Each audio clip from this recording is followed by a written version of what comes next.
नाशिक त्र्यंबकेश्वर येथे 2027 मध्ये होणाऱ्या सिंहस्थ कुंभमेळ्याच्या पार्श्वभूमीवर शहरातील विकास कामांना अधिक गती देण्याची मागणी होती आहे। कुंभमेळ्यासाठी देशभरातून तसंच परदेशातून लाखो भाविक त्र्यंबकेश्वरमध्ये दाखल होण्याची शक्यता आहे। त्यामुळे शहरातील रस्ते, वाहतूक व्यवस्था, पाणी पुरवठा, स्वच्छता, पार्किंग, सार्वजनिक सुविधा आणि इतर पायाभूत विकास कामं वेळेत पूर्ण करणं आवश्यक आहे। या पार्श्वभूमीवर त्र्यंबकेश्वरचे नगरसेवक सूरज पाटील यांनी नाशिक जिल्ह्याचे पालकमंत्री गिरीश महाजनांची भेट घेऊन विविध विकास कामांना गती देण्याबाबत निवेदन दिले।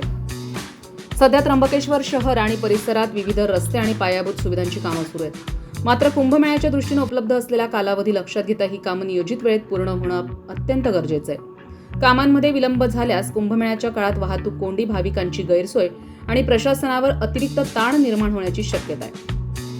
तसंच सुरू असलेल्या विकास कामांमध्ये दर्जाची कोणतीही तडजोड होऊ नये यासाठी संबंधित यंत्रणांनी नियमित पाहणी व कामांची गुणवत्ता तपासणी करावी अशी मागणीही करण्यात आली आहे। कुंभमेळ्याच्या कालावधीत वाढणारी भाविकांची संख्या लक्षात घेऊन शहराची वाहतूक व्यवस्था सक्षम करण्याबरोबरच आपत्कालीन सेवा, आरोग्य सुविधा आणि गर्दी नियंत्रणासाठी आवश्यक पायाभूत तयारी करण्याची गरज आहे। सिंहस्थ कुंभमेळा हा त्र्यंबकेश्वरसाठी मोठा धार्मिक आणि पर्यटनाचा सोहळा आहे।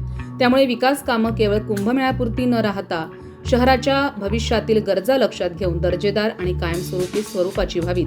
कामांना तातडीनं गती देऊन ती वेळेत पूर्ण करावीत अशी अपेक्षा नगरसेवक सूरज पाटील यांनी व्यक्त केली आहे। सिंहस्थ कुंभमेळ्याच्या निमित्तानं त्र्यंबकेश्वर शहराच्या विकासाला मोठी संधी उपलब्ध झाली असून प्रशासन आणि स्थानिक लोकप्रतिनिधींनी समन्वयानं काम केल्यास भाविकांना अधिक चांगल्या सुविधा उपलब्ध करून देण्यासोबतच शहराच्या पायाभूत सुविधांमध्येही दीर्घकालीन सुधारणा होऊ शकतात।